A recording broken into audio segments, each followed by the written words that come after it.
This situation keeps getting worse and worse, and I don't believe anyone when people say that racism in the United States doesn't exist, because racism, from what is happening in Ferguson, Missouri right now, is alive and well, and it is rampant. It is disgusting. So let's jump right in. Mike Brown was shot in cold blood, age 18, 10 times. He had his hands up. He said, "Please don't shoot me." He was walking across the street, supposedly jaywalking. The cop came right up to him, stopped his car in front of him. And what does his friend say? Me and my friend, we was walking down the street, in the middle of the street, and we wasn't causing any harm to nobody. We had no weapons on us at all. We were just walking, having a conversation. No cars were blowing at us or honking at us like we was holding up traffic or anything like that. Now, a police officer squad car pulled up, and when he pulled up, these was his exact words. He said, "Get the F on the sidewalk." And we told the officer we was not but a minute away from our destination, and we would shortly be out the street. We was having a conversation, and he went about his way for about 1 or 2 seconds as we continued to walk, and then he reversed his truck, his car, and in a manner to where it almost hit us, and it blocked both lanes off the way he turned his car.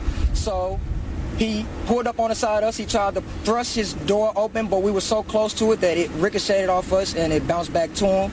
And I guess that, got him a little upset. And at that time, he reached out the window. He didn't get out the car. He just reached his arm out the window and grabbed my friend around his neck and was trying to choke my friend. And he was trying to get away, and the officer then reached out and he grabbed his arm to pull him into the car. So now it's like the officer's pulling him inside the car, and he's trying to pull away. And at no time the officer said that he was going to do anything until he pulled out his weapon. His weapon was drawn, and he said, "I'll shoot you," or "I'm going to shoot." And in the same moment, the first shot went off. And we looked at him. He was shot, and there was blood coming from him. And we took our friend, our duck,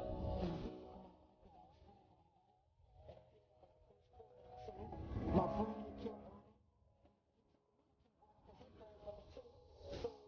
And he was running the officer.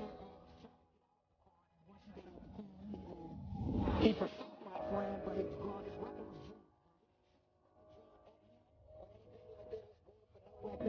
His weapon was already drawn.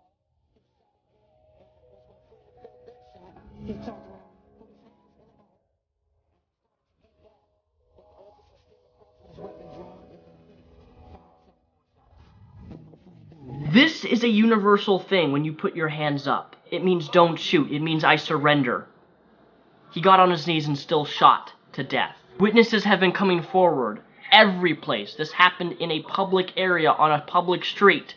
Witnesses have been everywhere coming out and speaking out of what exactly happened. The story is accurate. The same story from almost every single witness, from news media to journalists, is the same thing. Yet, the police department, St. Louis, Ferguson, Missouri Police Department, is arresting everybody who has cameras, arresting journalists. They've brought in entire SWAT teams because after Mike Brown had been shot, a peaceful protest started. And I do mean peaceful, which I will in fact prove here in a second. But what's even more disturbing than this is that the officer who is currently unnamed and we don't know who shot Mike Brown didn't call in dispatch after he killed this young man. His body sat in the street for 4+ hours. And the dispatch only learned about the shooting from the news. Don't believe me? Here's the dispatch for yourself.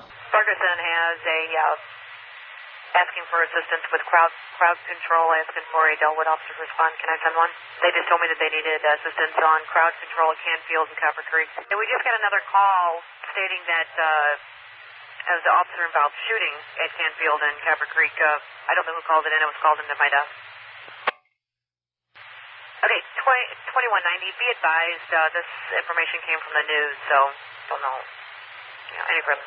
So the officer who gunned down this innocent 18-year-old young adult didn't call it in, let the body sit there for 4+ hours. The dispatch learned through the news and the media of what happened, and then they pick up his body, Mike Brown's body, in a fucking cop SUV. Not even an ambulance. Hey!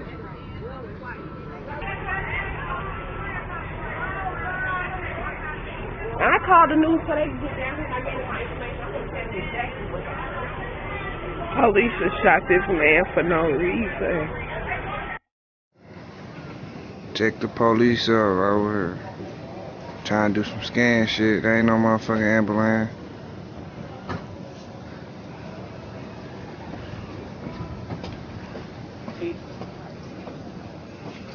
Damn. Ladies and gentlemen, it gets even worse. A peaceful protest started, and by peaceful, the state senator was even there. The state senator was sitting on the grass with this peaceful protest, the state senator of Missouri, and all of a sudden, riot gear, SWAT team, all get called in, and they cut off the peaceful protests, start randomly throwing tear gas grenades, shooting rubber bullets. They have snipers. They tear gas the state senator, who then says this. I just wanted to know if I was going to be gassed and I was peaceful. I'm your state senator. And I know. And we couldn't get out, and we were peacefully sitting. I just want to know if I'm going to be gassed again. I hope not. I really hope not. The police chief essentially put the entire Ferguson area on lockdown and is arresting anyone with a camera, anyone who records anything. They are arresting news reporter, Washington State news reporter, should I say. Brian J. Riley, who works for the Washington Post, was arrested while reporting the protest on Ferguson. Our apparent crime, not packing up our gear quickly enough to have a heavily armed SWAT team shut down the McDonald's that we were working in. The St. Louis County police officer in full riot gear, who refused to identify himself despite my repeated requests, purposely banged my head against the window on the way out and sarcastically apologized. Fine, but if this is the way these officers treat a white reporter working on a laptop who moved a little too slowly for their liking, I can't imagine how horribly they treat others. What's even more disgusting is how the St. Louis Police Department and the police chief are doing everything in their power right now to cover up this story. Police brutality.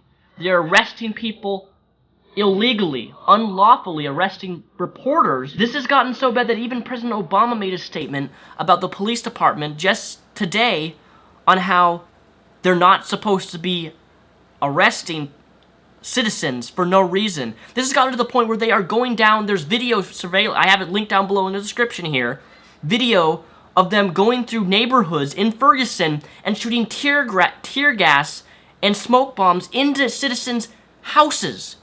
People's random houses on the street. The police are supposed to be protecting us. The police are supposed to be someone who is safe that we can run to. This is not the case anymore. Hi, yeah, I'm just wondering, who are you guys protecting right now? Who are we protecting? The citizens of Ferguson. So you're literally firing at them with tear gas and rubber bullets while they're in their own homes. Yeah, we're walking right into their homes and shooting them. Wow, that is really, really professional way to deal with that, isn't it? That's your view of it. Well, I would like to know, you know, the whole story here, because I'm hearing a lot of stuff coming from the citizens, and I'm not really hearing very much coming from law enforcement, because evidently they're out there shooting people in their own homes. Okay, ma'am. I'm going to end this conversation, okay? Thank you. I cannot believe that. That is literally how a child would deal with that situation. The police are using excessive force. There are no rules, no regulations. They are doing whatever the fuck they want. They're rioting in people's houses, shooting tear gas, destroying people's property. And even the state senator herself, again, the same clip that I showed earlier, says that they were sitting on the grass, peacefully protesting Mike Brown's death. And they start loading out on innocent civilians. This is not justice. They are doing everything in their power to cover up this story of this wrong killing of Mike Brown. But guess what, ladies and gentlemen? I'm not even done with this story yet. Anonymous has been involved through trying to release the information about the cop who killed this innocent young man. The cop is on paid leave, and the police chief, which was discovered, has a Confederate flag in his home. If you don't know what a Confederate flag is, well, I wonder why the police chief would have that and do everything in his power to keep this story under the rug. This is, I believe, an act of racism, that they will do anything in their power to cover up a story of killing a young, innocent black adult. Killing him in cold blood when he had his hands up, screaming, "Don't shoot me." That's after he had been shot, and he gets shot another several times. I don't even really know what else to say about this story other than racism is alive and well. This is wrong on every level. What the police chief is allowing to happen, all of these unlawful arrests, hurting innocent civilians, all you gotta do is just look up Ferguson on Tumblr and you can see the battle wounds of rubber bullets on people's skin. All this stuff that is happening leaves me with a question. What are we, the people, supposed to do about this situation when police officers are hurting and harming innocent civilians, violating everyone's rights and First Amendment rights, destroying people's homes?